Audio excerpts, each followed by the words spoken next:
You got Michael Jordan, Elgin Baylor, and I guess who is it? Bernard King. Who's the best scorer out of those? And KD. Who's the best scorer out of those four? Well, I think it really, to me, comes down to KD and Michael. Really, I think they're the purest. That's lofty praise right there. No, hey, it's three guys who I saw, and I'm gonna take those three: Kobe, Michael, and KD. Those are the three dudes that, to me, was just unstoppable. Allen Iverson probably at the point guard position for a little man, him and Isaiah were the two unstoppable guys, right? But when you think about those three match up well. They could score from anywhere on the court. They had a mindset to dominate you. And so I'll take those guys. Why don't Bernard King get his respect, though? Because he was a bucket. Oh, yeah. Well, Bernard did it later, though. We have to remember. Yeah. I tell you what would have happened. If Bernard hadn't busted his knee, people would have put him in that same category. Remember when he went off for 53, was it 3 games in a row, 2 games in a row? Yeah, the only person who beat that record was, I believe, Antoine Jameson in Golden State. Don't ask me why I know. Yes. Yeah. But no, he didn't do it as long because he busted his knee. But I will say that he was a dominant scorer, and he was mean too. He would look at you. He never smiled. He just had that frown on his face and dominate you. That's what I like to see, man. My last question, I'm going to let you get out of here, man, and I'm going to finish studying your business moves. If you need, I'm still paying student loans, but if you need a small investment to get a small sliver or something, call me, man. I'd love to learn from you. I will definitely do that. We'll wrap this episode up by talking about your relationship with great Lakers. And I wanted to talk about your relationship with Kobe Bryant, Shaq, and LeBron. I don't think it's a coincidence that each of them consider you a mentor, especially Shaq with everything he's doing in the business world. Mm-hmm. And each of them had developed significant interest outside of business, Kobe as well.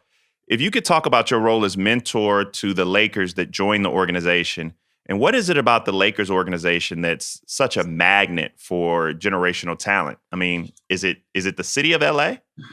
Well, I think that's a part of it, but also the Buss family don't see color. And Dr. Jerry Buss didn't have to take me up under his wing. And anybody that wanted knowledge about business, he would do the same for them too. He changed more African Americans' lives than anybody I know in terms of being a white man saying, hey, I'm going to make your life better. I'm going to give you tools that are necessary for you can become successful, right? I owed it to Shaq. When he came in, I said, Shaq, listen, don't be about spending all that money on crazy stuff. Invest your money. So he came into my office and sat down with me, and I told him, I said, listen, you got to think about owning the team, not just being one of the players. And that has to be your mindset. Yes, you want to play for a long time, but save your money and then invest your money. And guess what? He did just that. And then the same thing with Kobe. We had a lot of sidebars. One thing I want to say, both of those young men, listen. See, a lot of time what happens, we get success and then we think we know everything. Mm-hmm. And so I'm here. God put me here to help. So whoever wants the knowledge, I want to give it to them, right? And they don't have to just play for the Lakers. It can be you or anybody else. My job is to help make more Black millionaires, more successful Black people. Then they pass it on to somebody else. And that's how we got to keep going.